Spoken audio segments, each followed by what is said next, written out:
buenos días. Bueno, vamos a dar comienzo entonces. Hola, Lo primero que Lucía. les voy a solicitar es si pueden apagar sus micrófonos, así podemos escucharnos bien. Bueno, muchísimas gracias por sumarse a la actividad que estamos organizando en el día de hoy desde la Escuela de Economía y Negocios. Es un nuevo diálogo de coyuntura. Nos acompaña una vez más Raúl Rigo, secretario de Hacienda de la Nación, esta vez para hablar de un tema más que sustantivo, como es el presupuesto para el año que viene. Nos acompaña también el rector de nuestra universidad, Carlos Greco, y nuestro decano de la Escuela de Economía y Negocios, Marcelo Paz. En primer lugar, le voy a dar la palabra a Carlos Greco para que dé unas palabras de bienvenida. Bueno, buenos días a todos y a todas. Muchas gracias a la Escuela de Economía y Negocios. Felicitaciones por la iniciativa. Nos tiene mal acostumbrados en estos últimos tiempos con estas presentaciones de tanta relevancia y tanto interés. Buenos días a colegas rectores que están presentes, a miembros de la Comisión de Asuntos Económicos del CIN, a toda la comunidad universitaria y al público en general. Bueno, evidentemente la convocatoria y la asistencia es de interés por la temática en sí misma, pero a mí me interesaría primero agradecer a Raúl por su predisposición, porque en general, además de que es un amigo de la casa, es un académico de la casa, él dirige un centro de investigaciones en nuestra universidad. Hoy le toca, como le ha tocado desde hace muchos años, ejercer un rol importante, relevante en la gestión y en la política pública, y es en ese punto donde a nosotros nos interesa destacar cuál es el rol de la universidad, que trabaja alrededor del conocimiento, pero en este caso un conocimiento que tiene un fundamento académico, un fundamento profesional, pero concretamente es un conocimiento aplicado a las políticas públicas, en este capítulo tan importante que es el presupuesto del sector público, de la economía del sector público, que en estos últimos tiempos ha dado sobrada demostración de que el Estado está presente y que a partir del presupuesto público y las políticas públicas se da también contexto y marco a la economía, a la macroeconomía, a las condiciones de mercado, y en ese punto también poder entender, a partir de la presentación que esperamos de Raúl, cuál va a ser el contexto en el cual, sobre dos grandes ejes de la economía del sector privado, que es el consumo y la inversión, podemos resolver los grandes problemas que tienen que ver con la pobreza, las inequidades, las desigualdades, los efectos de la pandemia, y cómo el sector público además en su propia gestión, en su propio desempeño, puede agregar valor a la economía del sector privado. Nada, por supuesto que vamos a dejar hablar al que sabe, nos predisponemos, les agradecemos a todos los que nos acompañan, y nuevamente muchas gracias a la Escuela de Economía y Negocios. Muchísimas gracias, Carlos. Ahora le doy la palabra a Marcelo Paz, decano de la Escuela de Economía y Negocios. Bueno, buenos días a todos y a todas. No vamos a hacerlo muy largo porque la idea es escucharlo a Raúl. Agradecerle la presencia a todos. Estos últimos 2 meses, como dijo el rector, hemos transpirado mucho en la cantidad de eventos que estamos organizando. El día jueves que viene tenemos la charla para los investigadores del Seminario de Investigación, que lo va a hacer Jorge Remes. El otro viernes vamos a tener la famosa charla de intendentes postergadas en la Semana de la Investigación. Nosotros creemos que naturalmente la universidad, como lo vengo sosteniendo en el último tiempo, es el ámbito natural de discusión de las políticas, y que para nosotros es un placer que gente con la capacidad de Raúl forme parte de nuestra escuela, pero de toda nuestra universidad, que en estos tiempos, en los tiempos de la pandemia, puso de relieve nuevamente el compromiso de la universidad pública con la ciencia y con la investigación. Y fundamentalmente la idea es escucharlo a Raúl. Estamos planificando dedicarle 25 minutos, media hora, a que él haga una exposición y que después demos paso a preguntas vía el chat que va a administrar Lucía, como lo hizo en el último tiempo, y que también podamos, en las palabras de Raúl, escuchar qué esperamos para el año que viene, en un momento de muchísima incertidumbre, tanto del sector público como del sector privado, pero fundamentalmente que veamos una luz en el horizonte que nos permita transitar este final de la pandemia, si Dios quiere, con la expectativa de lo que viene. Así que, más que nada, agradecerle nuevamente al rector que nos posibilita funcionar con absoluta libertad en nuestra universidad, a todo el plantel docente de la Escuela de Economía y Negocios, que ha hecho algo maravilloso durante este año, de convertirnos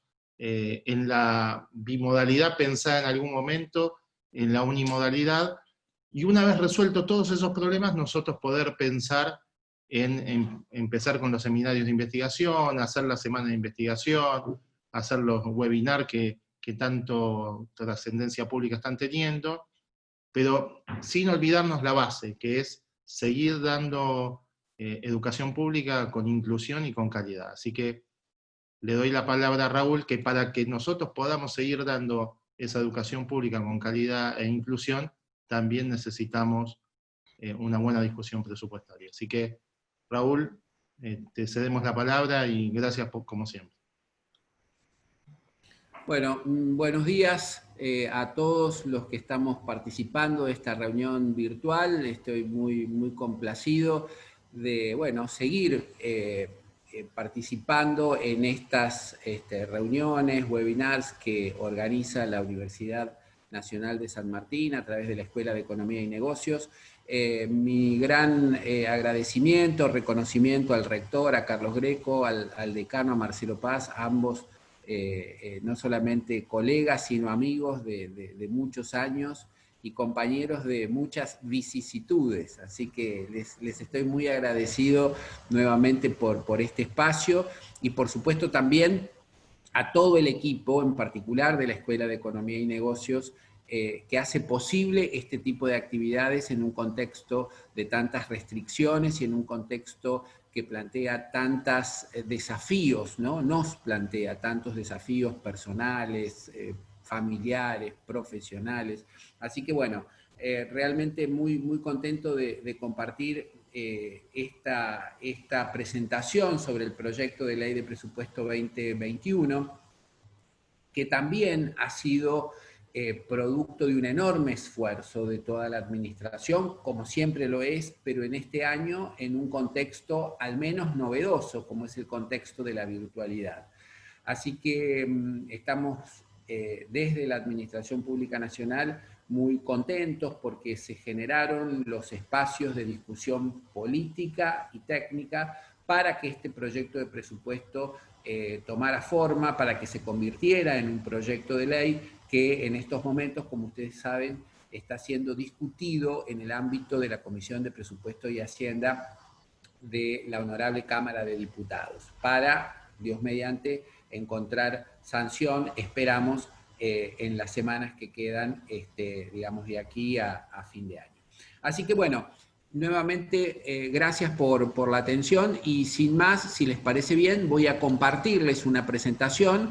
Me parece muy buena la propuesta de Marcelo, nos tomamos unos 20, 25 minutos para, digamos, repasar, digamos, el contexto, los fundamentos y los principales lineamientos, digamos, financieros del presupuesto, y luego con todo gusto daremos el espacio a las preguntas, administrándolas como siempre a través de la asistencia de Lucía, que nos deja muy tranquilos, que nos va guiando, así que, bueno, ahí vamos. Entonces, compartimos la pantalla, si les parece bien.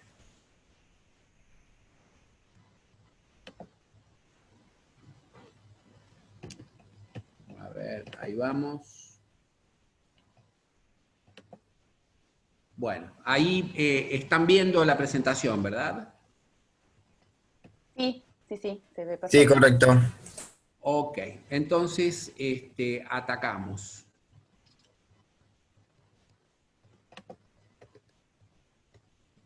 Bueno, entonces lo que proponemos, digamos, como presentación para el día de hoy, tiene estas tres grandes, si ustedes quieren, capítulos. En primer lugar, el contexto, es decir, un proyecto de ley de presupuesto, y este no es una excepción, se plantea en un contexto político, económico, social, y el de este presupuesto es realmente un contexto excepcional, por lo menos con características y con situaciones no habituales. Entonces vamos a caracterizar un poco ese contexto.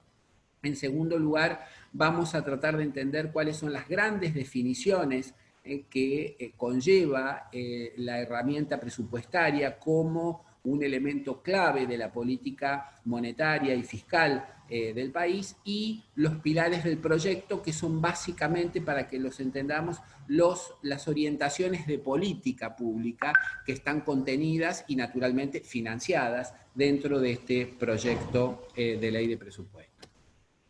Lo primero, gracias. Lo primero que nos parece muy importante reseñar, hablando del contexto, es que desde que nuestro gobierno asumió el día 10 de diciembre del 2019 hasta la fecha, podemos identificar por lo menos tres momentos en la evolución política, social y económica. Un primer momento muy ligado justamente a la situación inicial, aquel 10 de diciembre del 2019, que reconocía una situación económica con una serie de dificultades y de desequilibrios provocados por una recesión prolongada, por un proceso inflacionario que había tomado cuerpo a lo largo de por lo menos 2 o 3 años, que había ocasionado pérdida del poder adquisitivo de importantes segmentos de la población, y una, digamos, profundización de algunos indicadores como los de pobreza y otros que marcaban la necesidad de que ese primer momento, ese contexto, estuviera de alguna manera, digamos, determinado por una visión más bien desde la solidaridad, es decir, de atención, de cobertura, sobre todo de aquellos sectores más desprotegidos o más vulnerables. Esto fue un primer momento. Esta primera situación, y ahora vamos a ver qué hizo nuestra administración para tratar de acotar, de administrar esta situación inicial, se vio profundamente modificada por la irrupción de la pandemia del COVID-19, donde a los problemas que se arrastraban desde el inicio se sumaron otros, básicamente los problemas sanitarios derivados de la pandemia y los problemas económicos derivados de las acciones que tuvieron que llevarse adelante para controlar, para contener los efectos de la pandemia. Entonces allí aparece un segundo momento donde creemos que la respuesta de políticas públicas tuvo un denominador común en cuanto a principio rector, el pragmatismo, es decir, el Estado Nacional salió con un conjunto de políticas destinados a contener los efectos sanitarios y económicos de la pandemia. Seguimos transitando un momento de complejidad sanitaria, pero evidentemente también, no solo en nuestro país, otros países de la región y del mundo, estamos pensando en esta nueva normalidad, es decir, cómo nos vamos o cómo nos empezamos a preparar para la salida de la pandemia, para la pospandemia y para lo que venga después. Esta nueva normalidad creemos que requiere una actitud muy clara que tiene que ver con la prudencia. Y en este contexto de prudencia vamos a ver cómo se inscribe este proyecto de ley de presupuesto. Entonces, 3 momentos desde el 10 de diciembre a la fecha, dominados por 3 tipos de respuesta o de actitud frente a esos momentos. La solidaridad, cuando comenzó la administración, el pragmatismo, cuando irrumpió la pandemia, la prudencia para el futuro. Entonces, a partir de este contexto, ¿qué podemos recordar? Estas son cuestiones que, como seguramente todos lo somos, lectores de los diarios, ciudadanos interesados, son cuestiones que conocemos, pero ustedes seguramente recordarán que cuando este gobierno inició, dentro de esa situación inicial de dificultades que requería respuestas solidarias, en primer lugar, recordarán que se dictó la ley de solidaridad y reactivación productiva, la 27541, que fue una ley que dio una serie de respuestas enmarcadas en ese criterio de solidaridad. La tarjeta alimentaria, la suspensión de la movilidad jubilatoria, porque realmente se había hecho una política muy difícil de financiar, pero asignaciones progresivas a los distintos niveles jubilatorios a los efectos precisamente de recomponer su capacidad de compra, su poder adquisitivo, y la ley que tuvo que ver con la renegociación y sostenibilidad de la deuda pública. Esa ley de solidaridad, aparte de estas medidas, trajo, y ustedes lo pueden ver a la derecha de la pantalla, una serie de nuevos tributos, cuyo objetivo fue recomponer la capacidad recaudatoria del Estado para, en parte, financiar estas políticas que tuvieron que ver con la solidaridad. Realmente, en un segundo momento, la irrupción del COVID sumó a las restricciones económicas preexistentes la deuda que había llegado a niveles insostenibles en términos del PIB y que era, digamos, de muy difícil financiamiento, los problemas de inestabilidad cambiaria, los problemas inflacionarios. A todas esas restricciones se sumó este problema de la dominancia sanitaria, es decir, la emergencia sanitaria provocada por el COVID, y todas estas restricciones en realidad fueron restricciones de las políticas públicas frente a demandas por lo menos, digamos, estables, por no decir crecientes. Las familias requerían y siguen requiriendo asistencia, digamos, a los efectos de cubrir o de sostener sus ingresos, la necesidad de asistir a las provincias, la necesidad de proteger la actividad económica, de fortalecer el sistema de salud. Es decir, demandas sociales muy importantes y crecientes y restricciones económicas preexistentes a las que se sumó o a las que se sumaron las restricciones provocadas por la pandemia. Frente a esa nueva situación, la respuesta durante el año 2020 a las distintas demandas provocadas por el COVID fue una respuesta contundente. Como ustedes pueden ver allí, se destinaron, ustedes lo pueden ver en la última fila, bien a la derecha, 6.9% del PIB fue el paquete de medidas financiadas por el gobierno nacional a los efectos de atacar las consecuencias del COVID-19. Si vamos un poquito para arriba, ven que ustedes dicen que hay un subtotal del costo fiscal directo del 4,9. Estos fueron todas las políticas que tuvieron que ver con, que ahora las vamos a repasar un poquito, que tuvieron que ver con la cobertura a las necesidades de las familias desde el punto de vista de sus ingresos, a las necesidades de las empresas también desde el punto de vista de la necesidad de promoción y fundamentalmente también los alivios impositivos por la vía de reducciones de alícuotas que tuvieron distintos tributos. Complementariamente a eso se inyectaron créditos a través de las tarjetas de crédito, apoyos crediticios a distintos grupos de empresas y demás. En conjunto, un paquete, como digo, de prácticamente 7 puntos del PIB que está todavía en ejecución y que ha buscado contener los efectos, como dije, sanitarios y económicos de la pandemia. Entonces, vemos que estas políticas, digamos, pragmáticas, que buscaron contener la emergencia provocada por el COVID, tienen básicamente 3 líneas o 3 focos, digamos, de atención: las familias, la producción y las provincias. Repasamos una de las políticas más masivas y efectivas, que ha sido el ingreso familiar de emergencia. Tienen allí los montos de inversión. Fíjense que se han pagado ya 3 versiones de IFE, 9 millones de beneficiarios por cada uno de ellos. Allí tienen ustedes la cantidad de inversión desde el punto de vista financiero, 270.000 millones de pesos. Tienen allí también la cantidad de personas y de familias que han, digamos, sido beneficiarias de esta cobertura.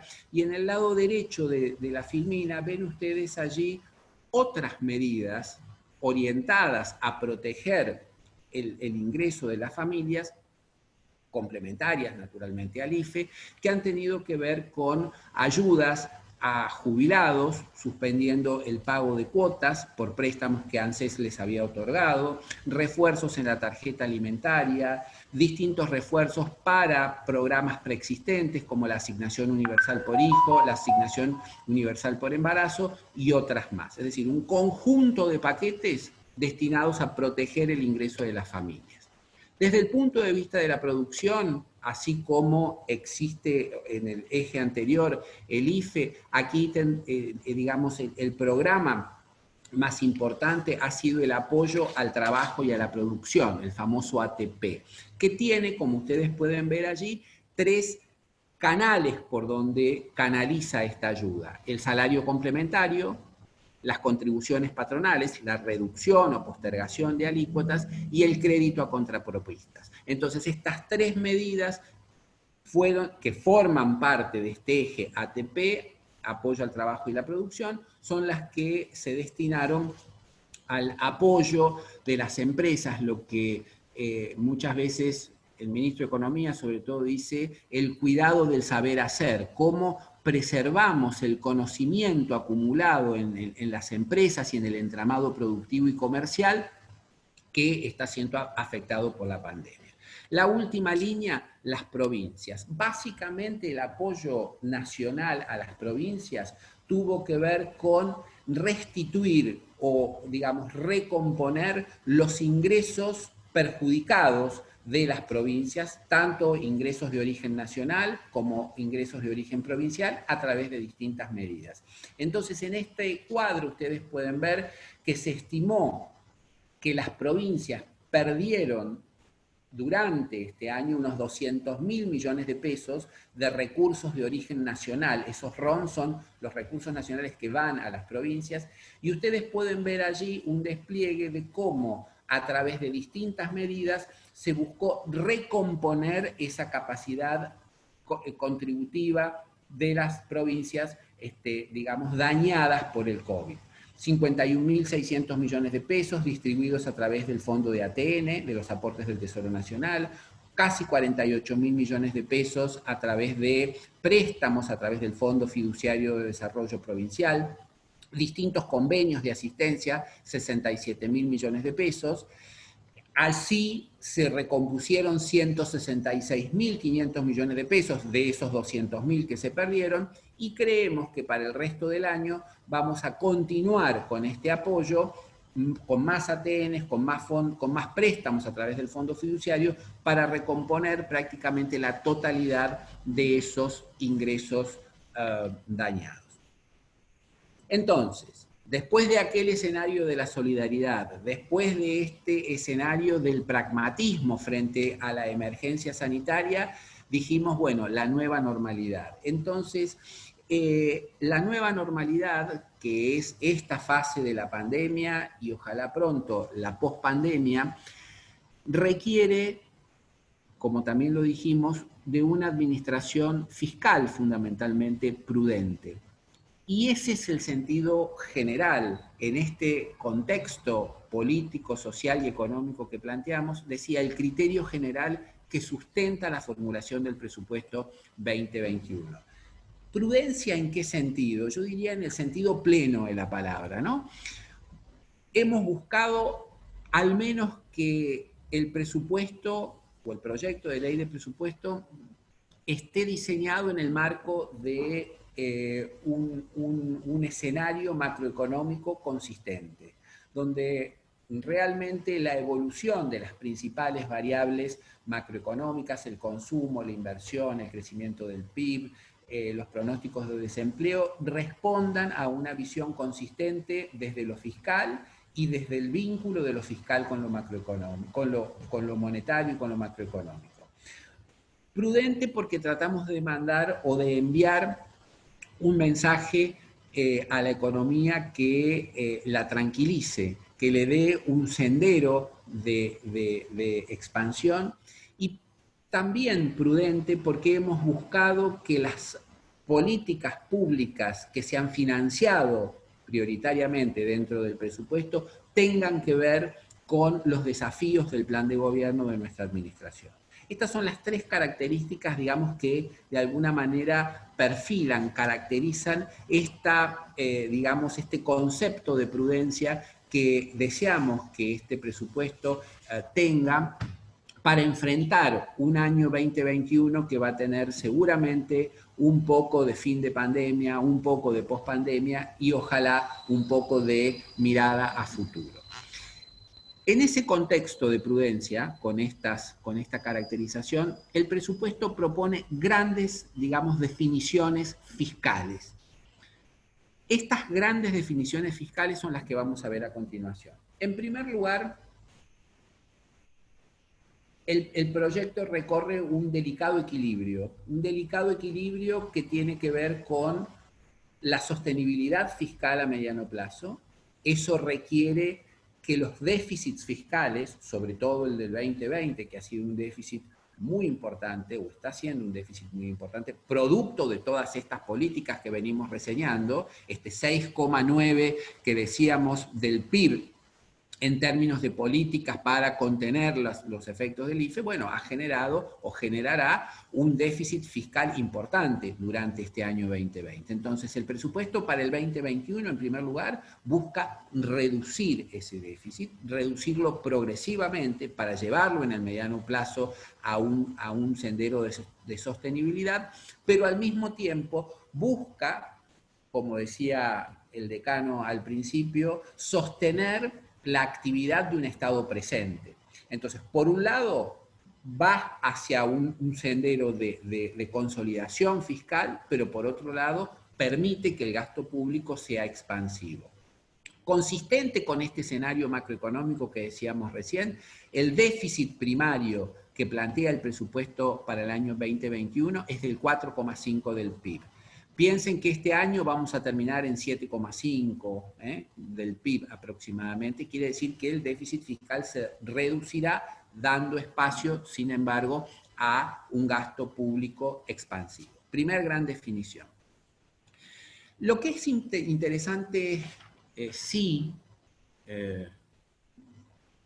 reseñar, porque significa un cambio en las prioridades de política, es cómo se financia este déficit primario, sobre todo si lo comparamos con el déficit del año 2019. Tomamos el 2019 porque es el año de inicio de esta gestión de gobierno.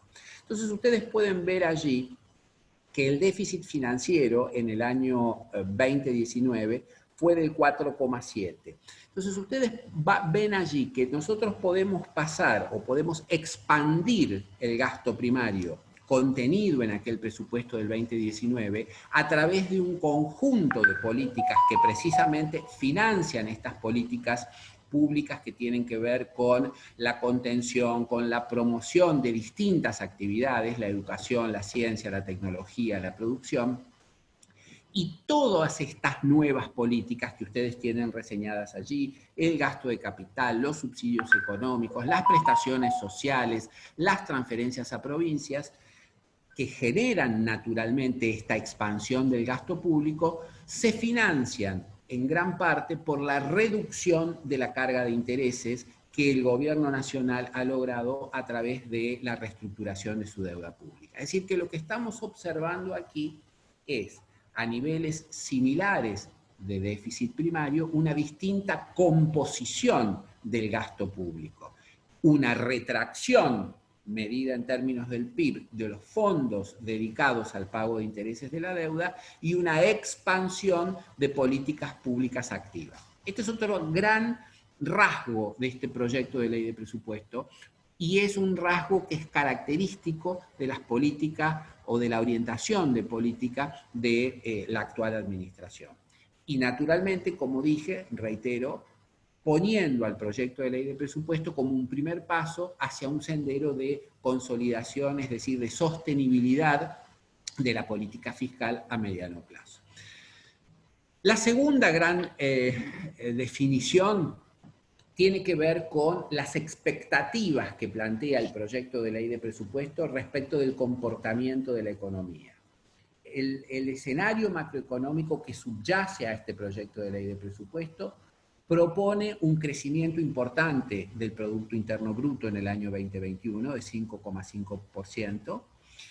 Y entonces, de la mano de este crecimiento, creemos que los recursos fiscales mostrarán una recomposición robusta respecto de lo que ha sido su desempeño, el de los tributos, en el año 2019 y en el 2020.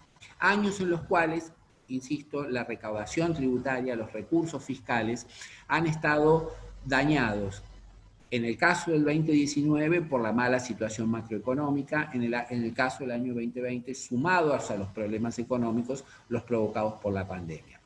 Entonces, consideramos que vamos a tener un crecimiento real de la recaudación y esta será una fuente genuina de financiamiento de esta porción del gasto público que estamos expandiendo en el sentido que venimos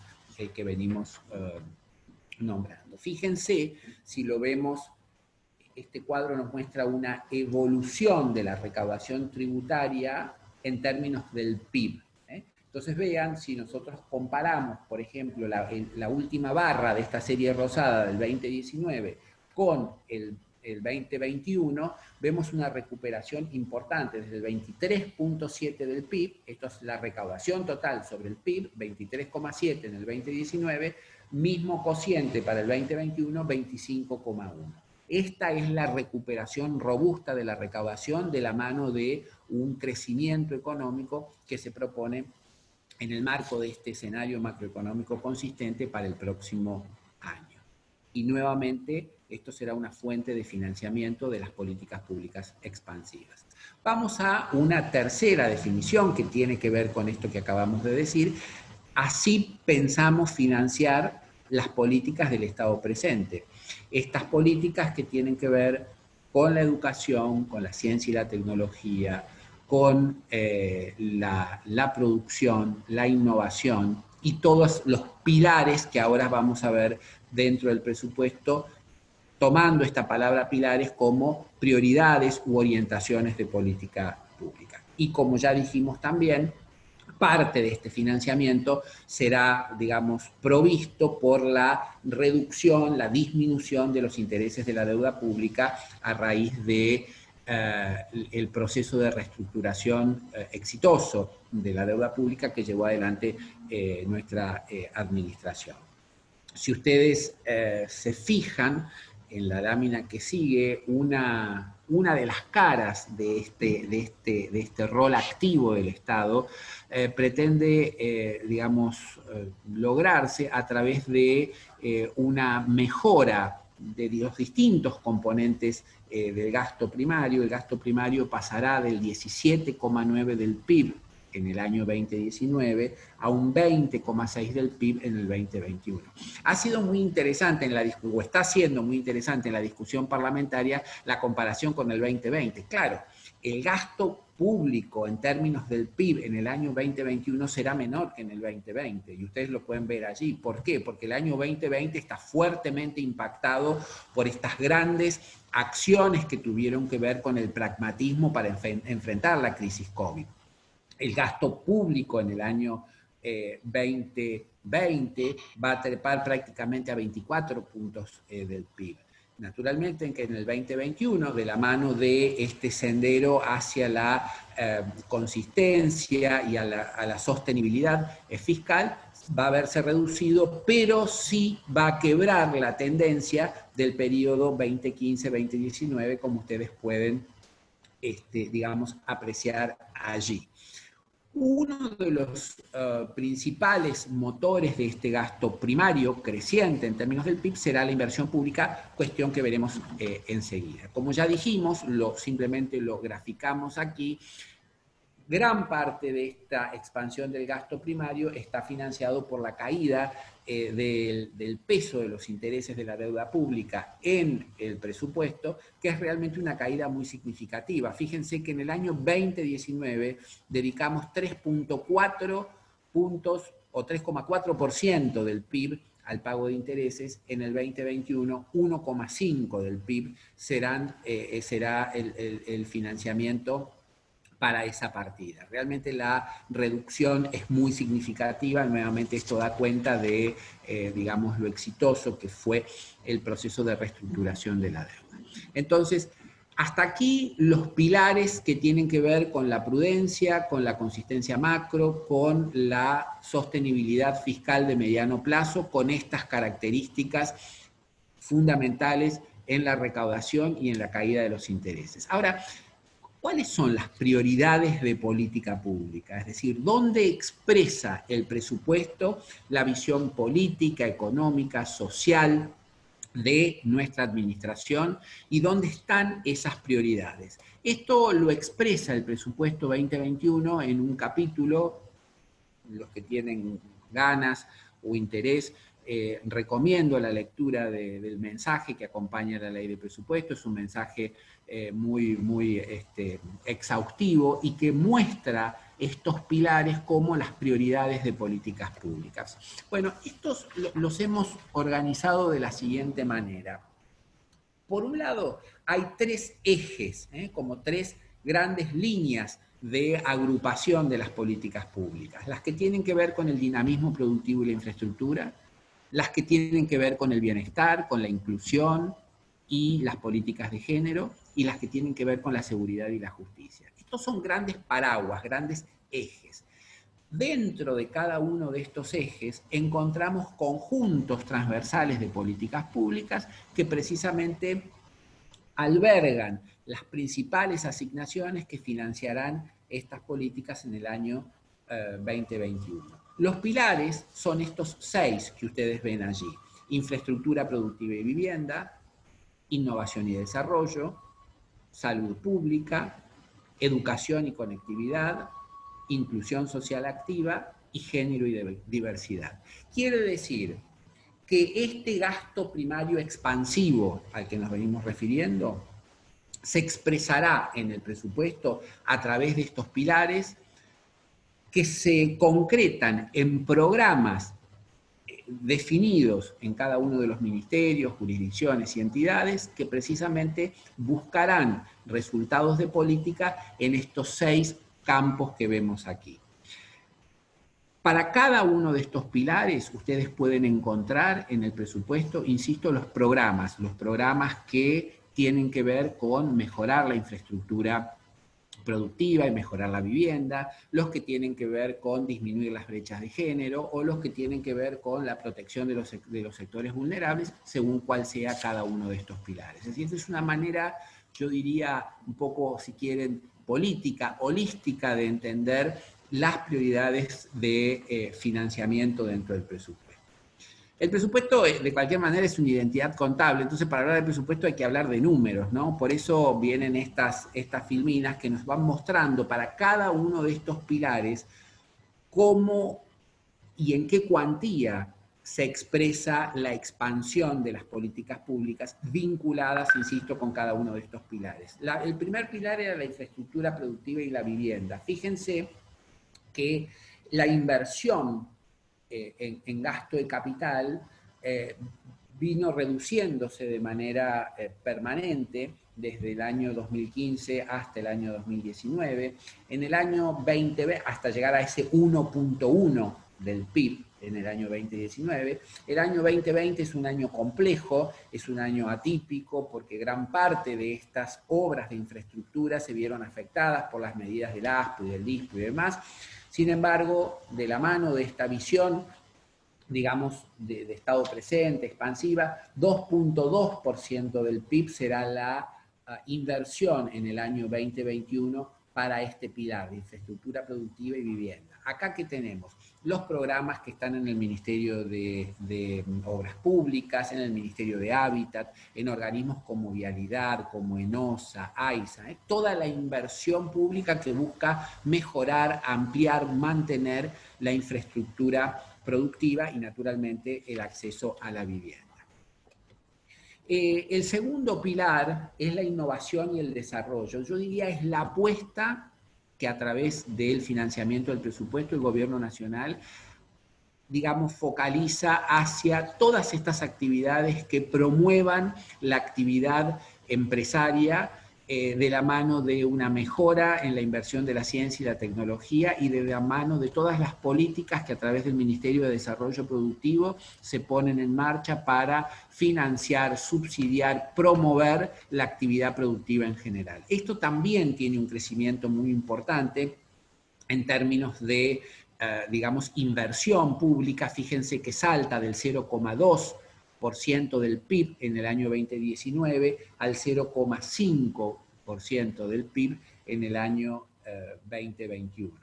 Este pilar tuvo una expresión y tiene una expresión muy fuerte también en el año 2020, porque ustedes saben que en este momento se está financiando o garantizando a través del FOGAR, a través del FONDEP, distintas actividades productivas. Por eso tenemos también en este año 2020 una inversión importante que se mantendrá en el año siguiente. La salud pública también va a tener un impulso, digamos, prioritario en términos del PIB, 0,33 en el 2019, 0,53 en el 2021, aún, digamos, reduciendo ese porcentaje respecto del 2020, dominado por la emergencia sanitaria del COVID. Fíjense que ese 0,53 del PIB incluye asignaciones específicas fundamentalmente para el financiamiento y la provisión de las vacunas. Ojalá eso sea pronto y que las vacunas estén disponibles, las vacunas contra el COVID-19. Esto es importante también como política de inclusión y de cobertura a la población. El pilar número 4, que tiene que ver con la educación y la conectividad, busca básicamente recomponer las disposiciones de la Ley de Financiamiento Educativo. Saben que esa ley que está vigente indica que entre la Nación y las provincias debemos realizar una inversión conjunta de 6% del PIB para financiar la educación. Esas asignaciones sufrieron recortes durante los años previos. Lo que se busca es volver a ese nivel. Eso no puede lograrse en un solo ejercicio financiero, por lo tanto, ustedes ven allí que este 1.6 que ven aquí en el 2015 o cualquiera de estos porcentajes se corresponden a la inversión que hace la Nación, ¿no? El resto, para llegar al 6, es la que hacen las provincias, porque la educación sobre todo es un servicio que está muy federalizado y en cabeza de las provincias. Pero en definitiva, la inversión de la Nación en educación y conectividad fue del 1.1 del PIB en el año 2019, pasará al 1.3 en el 2021, y buscaremos en los próximos ejercicios recuperar aquel 1.6 que es la porción que corresponde a la Nación en esa inversión global de 6 puntos del PIB que decía al principio.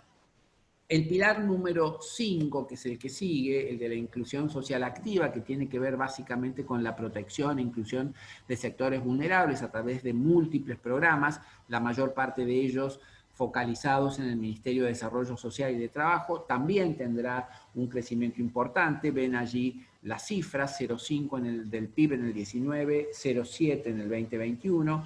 Tiene que ver fundamentalmente con los programas alimentarios, con los programas de promoción del trabajo y fundamentalmente con los programas de inclusión de trabajadores de la economía social en distintas iniciativas.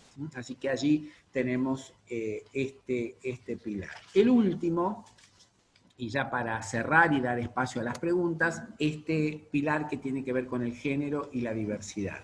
Se están haciendo apuestas y priorizaciones muy concretas en este sentido.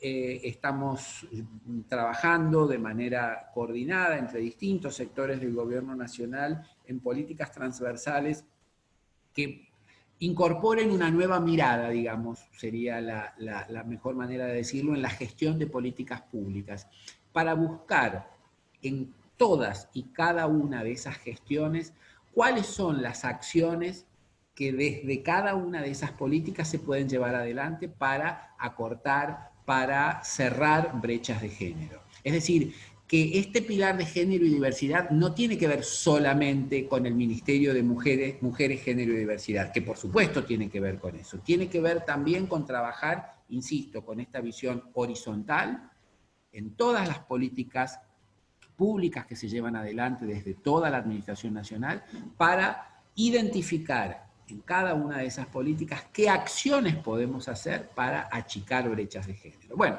la manera más efectiva de mostrar esta prioridad, esta decisión, tiene que ver precisamente con la forma o el incremento del financiamiento del Ministerio de Mujeres, Géneros y Diversidad y de las distintas políticas que el Ministerio propone, como el programa Acompañar, distintas actividades de capacitación, sensibilización, que las pueden encontrar en el presupuesto, pero insisto, no es solamente eso, sino también esta visión transversal en este sentido. Y para cerrar, los invito a que puedan pispear en la página web de la Secretaría de Hacienda un informe trimestral que publicamos, donde damos cuenta de todas las políticas públicas que se llevan adelante y que van poco a poco incorporando esta visión, digamos, de género y de, digamos, acortamiento de las brechas de género. Bueno, nada más, hasta aquí la presentación. Les agradezco enormemente la atención y por supuesto voy a estar encantado de contestar preguntas, dialogar con ustedes y bueno, intercambiar opiniones. Muchísimas gracias. Muchísimas gracias, Raúl, por tu exposición, muy clara, muy transparente y contundente todos los datos, por un lado, y también todos los criterios y los pilares que motivan a este presupuesto para el año que viene. Tenemos ya algunas preguntas a través del chat, si te parece podemos recoger 2 o 3, tenemos como unos 10 minutos para dedicarle a las preguntas, así que si querés ya te voy leyendo algunas para que las vayas respondiendo. Primero, hay una pregunta con respecto a si podría explicar por qué no figura dentro de los pilares del presupuesto los rubros seguridad y justicia. Otra que pregunta sobre dónde encontrará la información de las coparticipaciones provinciales para 2021. Aprovecho para comentarles que hay muchos colegas de universidades de todo el país que nos están acompañando. Agradecemos la presencia de todos y todas. Luego hay una pregunta que dice, ¿cuáles son las políticas y proyectos más relevantes de inversión pública? Si te parece, con esas 3 arrancamos la ronda de respuestas.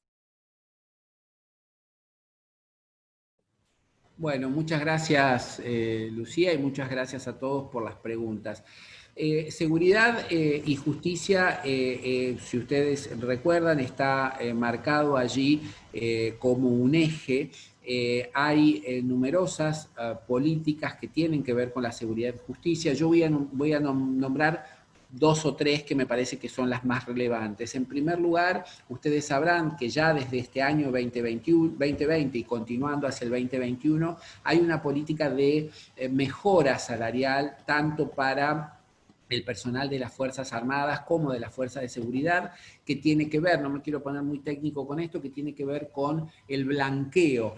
Se han dictado decretos donde básicamente conceptos salariales, gracias Juanfran, conceptos salariales que eran no remunerativos sino bonificables, es decir, que perjudicaban el salario de bolsillo del hombre y disminuían la contribución a sus sistemas de seguridad social, bueno, se están llevando adelante esas políticas que significan no solamente una mejora salarial, sino una mejora, diría yo, intertemporal respecto de la cobertura social hacia esos grupos. Otra política que me parece sumamente interesante vinculada con este eje es la reciente aprobación de la ley del Fondo de Inversión de la Defensa, el FONDEF, que establece un porcentaje de los recursos que recaude el Estado para constituir un fondo para incentivar la inversión en las distintas actividades que llevan adelante las Fuerzas Armadas de la Nación.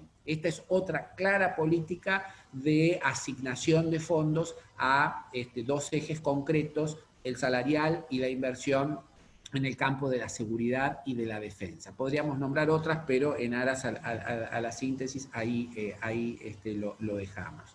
La segunda pregunta, si recuerdo bien, Lucía, tenía que ver con la distribución de recursos entre nación y provincia. Este siempre es un tema muy controvertido, lo es políticamente y lo es para toda la sociedad, porque naturalmente tiene que ver con la vida de todos, ¿no? Porque es el financiamiento de las políticas públicas. En primer lugar, ustedes saben que la ley de coparticipación es una vieja ley que se viene aplicando desde el año 1983. La distribución de los recursos de origen nacional entre las provincias está en uno de los cuadros anexos al mensaje de la ley. Si ustedes buscan en el capítulo de provincias del mensaje, van a encontrar allí cuadros donde no solamente les indican la distribución de la coparticipación entre las provincias, sino la distribución entre las provincias también de otros fondos de origen tributario que no están técnicamente en la coparticipación. Por ejemplo, los fondos energéticos, el fondo del tabaco, hay otros fondos de promoción regionales que se nutren de impuestos, pero que se distribuyen no según los criterios de la coparticipación, sino según criterios de sus propias leyes de origen. Entonces van a encontrar para todas las provincias la asignación de los recursos coparticipados y de todos estos otros recursos de origen tributario que también tienen una distribución geográfica o regional. Y la tercera me la vas a recordar, Lucía, la pregunta, porque me la olvidé. Sí, era sobre cuáles son los proyectos más relevantes de inversión pública. Bueno, muchísimas gracias. Bueno, allí tenemos varios, digamos, líneas. Los dos, si ustedes quieren pispear o bucear un poco en el presupuesto, recuerden que la inversión pública la encuentran básicamente en dos finalidades, en la finalidad servicios sociales, que es la número 3, y en la finalidad servicios económicos, que es la número 4. En la de servicios sociales, en general, ustedes encuentran todo aquel gasto de capital que busca cerrar brechas de acceso a la infraestructura para la población. Vivienda, agua potable y alcantarillado, este tipo de cuestiones que tienen que ver básicamente con cubrir necesidades básicas insatisfechas. Entonces ahí hay múltiples proyectos, por ejemplo, los que lleva adelante la empresa AISA, que tiene que ver que está focalizada en la zona del AMBA y que tiene que ver precisamente con el acceso al agua potable y, digamos, al alcantarillado, es decir, a la disposición de residuos. Hay múltiples proyectos que tienen que ver también con otro organismo que está dentro del Ministerio de Obras Públicas, que es el ENOSA, también que tiene que ver, es ya de alcance nacional, distintas obras también de acceso al agua potable y a distintas zonas del país. En la finalidad 4, en la que se llama servicios económicos, encontramos más bien el gasto de capital que tiene que ver con mejorar la infraestructura, digamos, para facilitar la actividad productiva, vamos a ponerlo de esta forma. Entonces allí aparece, en la función transporte, que está dentro de servicios económicos, todas las obras de vialidad, allí hay construcción de rutas, mantenimiento de rutas. En la función transporte también tenemos un paquete bien interesante de obras que propone el Ministerio de Transporte, vías férreas, mejora de corredores, mejoras de toda la infraestructura para facilitar o mejorar la comodidad del ciudadano mientras viaja, refugios, nodos de transbordo y demás. Ahí hay también un paquete bien importante. Y también dentro de esta finalidad, dentro de la función energía, hay obras que tienen que ver con, por ejemplo, gasoductos. Está el gasoducto del NEA, hay otros gasoductos en el sur del país, luego hay tendido de líneas de alta tensión para transportar energía, cualquiera fuera su origen. Básicamente yo creo que ahí tenemos las obras más importantes, todas, digamos, asignadas con un criterio. Y dentro del Ministerio de Hábitat, no me quiero olvidar, que creo que también es una cuestión muy importante, está el plan Procrear, que busca, como ustedes saben, facilitar el acceso a la vivienda a amplios sectores de la población. Yo creo que estos son los focos principales. Insisto, yo soy un gran defensor del mensaje de la ley de presupuesto, que a veces el lector, digamos, del presupuesto va a la planilla porque quiere saber si son 8, son 7 o 6,5, que eso es muy importante, pero igual de importante de que eso, créanme, es el mensaje. Y en el mensaje ustedes tienen un análisis por finalidad, por función, por programa, con metas, es decir, cuántos kilómetros de ruta se quieren hacer, cuántas casas se proponen construir, y es muy orientativo respecto de cuál ha sido el criterio de formulación, y es bueno también para quienes tienen interés luego en seguir qué tipo de ejecución o cuán, digamos, próxima a esa formulación es la ejecución posterior del presupuesto. Muchísimas gracias, Raúl. Tenemos varias preguntas vinculadas con el presupuesto universitario. Dado que nos encontramos en un ámbito universitario, bueno, es lógico que surjan consultas y dudas con respecto a ese punto en particular. ¿Podrás comentarnos algo en relación con esto?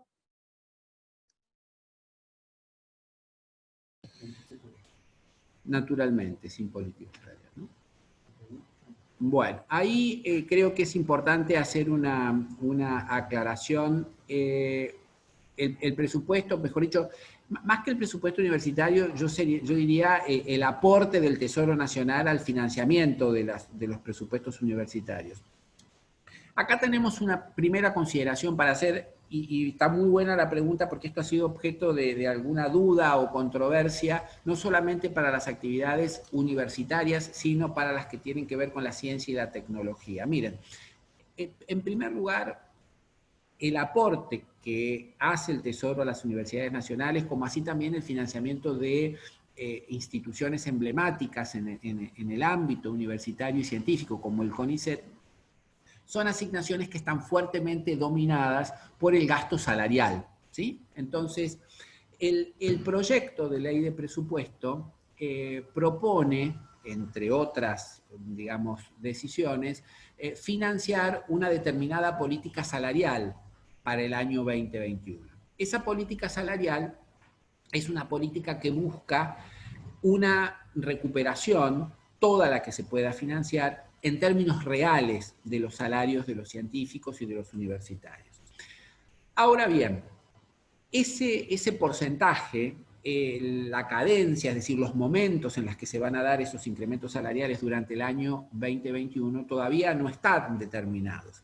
Motivo por el cual no encontramos ni en los presupuestos de estos organismos, como puede ser el CONICET, o en el apoyo, en la transferencia del Tesoro a las universidades nacionales, no encontramos las asignaciones que financiarán esa política salarial del año 2021 por las razones que acabamos de exponer. El presupuesto sí las contiene en una reserva que se distribuirá el año próximo en la medida que se celebren las negociaciones paritarias o que se tomen las decisiones de esos incrementos salariales.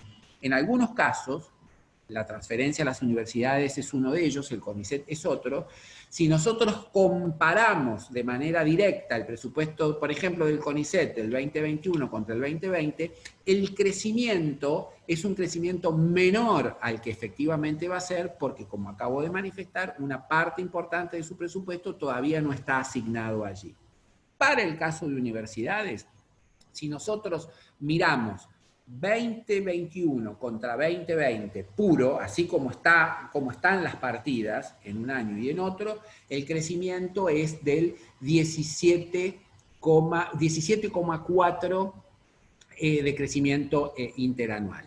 Ahora bien, si a esa asignación del Tesoro a las universidades nacionales la corrigiéramos por lo que el presupuesto tiene previsto para política salarial en el año 2021, que insisto, es una política salarial que va a buscar una recomposición del salario real, en lugar de crecer 17,4, crecería 37,8.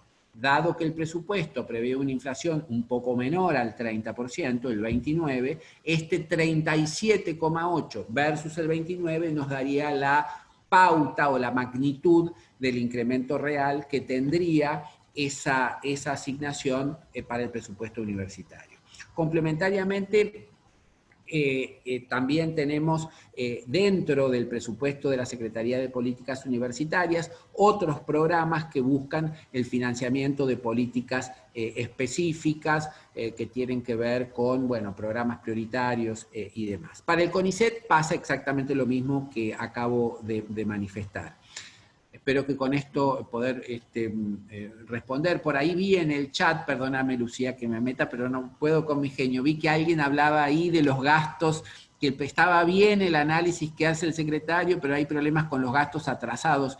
Bueno, todo eso puede ser, digamos. La verdad, yo no tengo desde aquí los elementos para determinar si en un organismo tal o cual quedaron gastos, y en general estos gastos atrasados se atribuyen a la anterior administración, pendientes de liquidación o pendientes de pago. No sé si son problemas que tienen que ver con rendiciones que no llegan, certificaciones que no pueden darse o lo que fuere. Lo que sí me parece que es importante, y aprovecho la pregunta, por eso me entrometí en tu campo, Lucía, y me vas a saber disculpar, lo que sí es importante es que para este gobierno es prioridad atender las políticas que tienen que ver con la educación, con la ciencia y la tecnología y con el desarrollo tecnológico en general. Entonces, en la medida que si hubiera gastos atrasados y demás, se cumplan todos los requisitos para, insisto, liquidar y poner esos gastos,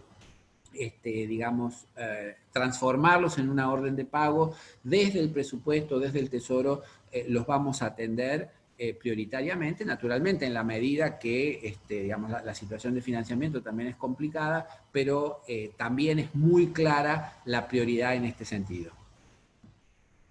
Bueno, muchísimas gracias una vez más, Raúl. Ya estamos en el tiempo que habíamos previsto para esta actividad, así que si les parece vamos cerrando por aquí. No sé si querés dar algún mensaje final. También invito a Marcelo Paz para que hagamos entonces un cierre, si están de acuerdo. Raúl, nada más que agradecerte. Obviamente que en el transcurso de la ejecución presupuestaria vamos a pedirte alguna charla más. Creemos que falta, y que a la Argentina le falta un debate serio sobre la política previsional, que es un tema pendiente en términos de geopolítica presupuestaria para ver lo que viene a futuro. Y como siempre agradecerte por tu colaboración, tu claridad en el mensaje, y saber que sos parte de la escuela para nosotros es un orgullo. Nuevamente agradecerle a todos y a todas el participar, el acercarse, el formar parte de estos webinars, e invitarlos a nuestra charla de investigación, a nuestro seminario de investigación que va a ser el jueves que viene. Ya me olvidé la hora, Lucía, es a las 11. A las 11 con Jorge Remes Lenikov. Con Jorge Remes Lenikov. Qué suerte que está Lucía, mira, para salvarnos de estos problemas. Es la edad. Jorge Remes dirige el Observatorio de Economía Internacional de la Escuela de Economía y Negocios, y me parece que además de circunscribirlo a lo que tiene que ver con un seminario de investigación, sería bueno ampliarlo al público en general por su experiencia en la gestión y su compromiso con el sector público nacional. Nada, nuevamente Raúl agradecerte y te damos la palabra final. Bueno, gracias Marcelo. En realidad el agradecido soy yo. En primer lugar, a la universidad, como dije, a Carlos Greco, al rector, a la Escuela de Economía y Negocios, que no solamente me da esta posibilidad, sino que, como se manifestó, me cobija como docente y como un investigador de ese cuerpo, que para mí es un honor, y realmente también es muy interesante poder compartir con ustedes un poco si ustedes quieren, la cocina de la formulación del presupuesto, que no en vano se llama la ley de leyes. A mí no me gusta decir ley de leyes porque hoy por hoy es como un cliché que ha quedado medio vacío de contenido, pero realmente es un proyecto de ley que moviliza a toda la Administración Nacional, y no solo a la Administración Nacional, al Poder Legislativo y también al debate público, ¿no es cierto? Entonces, es un momento de programación, de reflexión, de identificación de prioridades, y fundamentalmente, que con el tiempo uno va cambiando, a veces te interesa más una cosa, a veces otra,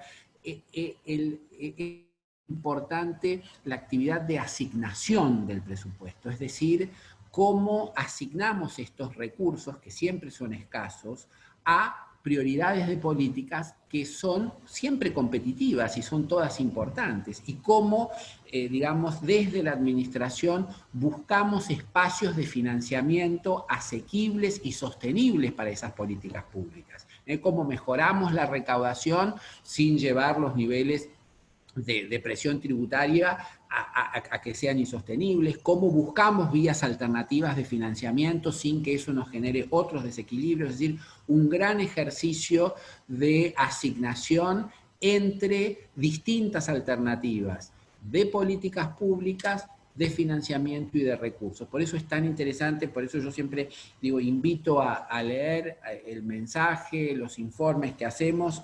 Nosotros lo hacemos cada vez tratando de dar mayor claridad, de buscar el mensaje más claro, más llano, para que más y más se despierte el interés, y en ese sentido esta actividad es muy importante. Así que Marcelo, equipo, a la universidad, muchísimas gracias, y a todos los que nos han estado escuchando en esta hora. Gracias a todos.